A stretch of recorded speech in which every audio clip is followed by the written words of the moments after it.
Hey everyone, my name is Jason Mellard. I'm a writer, high performance coach, and the founder of Own Your Identity. I am committed to helping men live beyond their unwanted same sex attractions through the power of Christ and for the glory of God. You know, I used to believe that my unwanted attractions were bigger than me in my dreams. I've learned that's not the case. It was the fear, shame, and judgment that I put into them that made them feel so big. I imagine it like blowing up a beach ball. If I take my kids to the dollar store, we'll have to search for a bit before we find a stack of small plastic packages with a picture of a kid throwing a ball up in the air. We'll have to shift past the bubbles and the water bottles and the flip-flops until we find it. And one of my kids will hold it up and say, "I got it," but it won't be that impressive until we check out, take it to the pool, and put air into it. In a similar way, I can view my unwanted attractions as unimpressive as well. You know, they're just one item in the storehouse of my life. I get to decide what I focus on. I don't ignore them, but over time, I've realized that I can learn from them and use them for my growth. I also don't have to let them take up so much room in my mind. If you think about it, a store manager is not going to let a kid blow up a beach ball and kick it down the aisles all day, but that's what I allowed them to do in my mind. I remember in college sitting in class and half listening to the professor because, I was trying to find a solution to the romantic feelings I had towards a good friend. Or I would be at a party not having that great of a time because I was obsessed about whether this guy I met could tell I was attracted to him. There were so many scenarios like that. And I didn't know what to do with them, but they took a lot of my time and energy. So I pushed them down. I didn't know what else to do, but that didn't work. And they would come up in unhealthy ways. I look at it like pushing down a beach ball underwater. That doesn't work either. When I was 6 or 7 years old, I had the great idea to do that. I had been just tossing the ball around with my sister, and I don't know, it was pretty light. It was no big deal. So I wanted to see the colors and the lines shift underwater and the light shine on them. I brought the ball over to the shallow end and put my arms over it. I tightened up the core muscles and pushed down, but nothing really happened. So I decided to get on my tiptoes. I jumped out of the water a little bit and pushed down again, but the ball just popped forward and hit my sister in the back of the head, and she didn't like that. Man, I tried to do that for a while, and I really wore myself out. It took a lot of energy. I was going to give up until I had one last-ditch idea. I brought the ball over to the side of the pool. I got out of the pool, and I positioned the ball just where I wanted it and made sure the coast was clear. And then I jumped on it with the full force of my 50-pound frame. I fell flat on my face, but the ball just skipped across the water like no big deal. So I learned that pushing something down does not work. I also know that at the end of the summer, it's pretty easy to take the air out of a beach ball. But I had no idea how to take the fear and the shame out of my attractions. They were all just jumbled up together. I didn't know where a physical arousal ended and an emotion began and where the fear that I had started. I wish I could have been able to pull them apart to look at my attractions in a more realistic light. I finally decided that I wanted to work on doing that. So I got some friends around me in support, and I decided to look at my attractions and not push them down, and to begin a healing journey. It was scary to think about. I didn't know what I was going to find. I thought, there's going to be more stuff inside of me that's going to cause me to be even more afraid or even more ashamed of myself. But life wasn't working for me, and I knew I wasn't experiencing the abundant life that God promised. Jesus said that I came to have life, that they may have life and have it abundant. I wanted that so bad.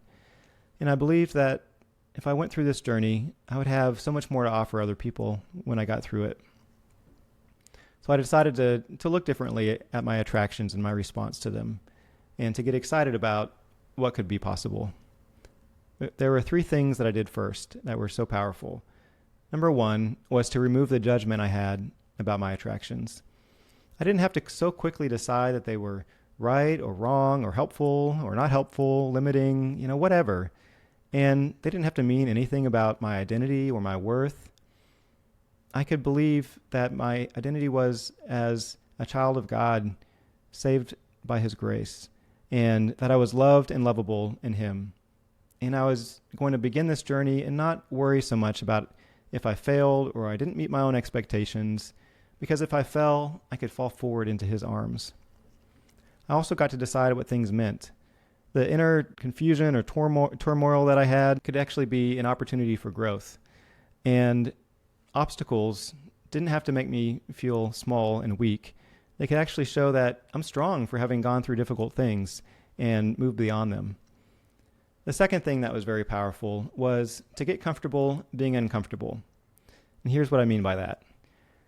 I didn't like these arousing sensations that I had towards other guys. I didn't like the big emotions that seemed to come with it. It was all really scary to me. And I wanted to be able to take a more neutral approach and view of them.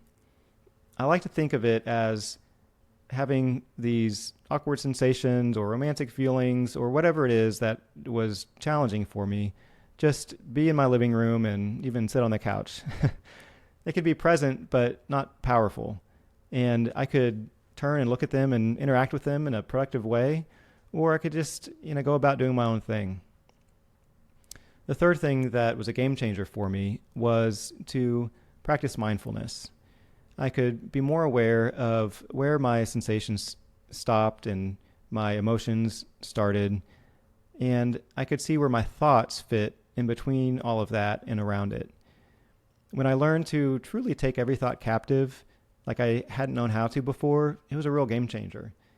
And I could understand that my experiences lead to my thoughts lead to my emotions, and my emotions lead to my actions. And, really having clarity on that gave me the upper hand. I could choose which thoughts I wanted to keep and which thoughts I wanted to toss to the side. I could hold them up against the truth of Scripture. Those three things were so powerful: taking away the judgment, getting comfortable being uncomfortable, and practicing mindfulness to get more control and empowerment over my thoughts. There's another great analogy I like to consider when viewing my unwanted attractions and how they had become so large in my life. It is to see my attractions and challenges in life as stones along the path of my life. And before I got into recovery, it was like I was walking that path with a blindfold on, and I was tripping over all these stones. A small stone might be an arousal I had towards a guy that was jogging down the street, or a series of large stones could be the sexual abuse I experienced as a kid. And in between could be the emotional stonewalling I had from my father, a pornography habit, or just a sense of general separation from masculinity and from being one of the guys. So I took the blindfold off, and when I looked at the path, I could see that the stones didn't fill it. I was actually able to pretty easily navigate around them and through them. They were there and they were real, but they weren't so big. But what was big is the wall of stones that I saw as I looked further down the path. I didn't know what that was, and it sure blocked the view of what was possible in my life, and I assumed that, man, if I keep moving forward, something really scary is going to be behind that wall that I'll encounter.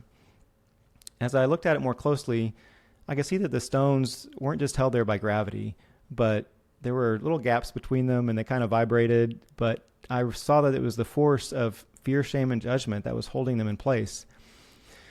And man, when I realized that, I got really pissed off, because it was hard enough that I had to navigate life through so many difficult experiences, and I really didn't want to have to deal with fear and shame and judgment, making life so much more difficult than it needed to be.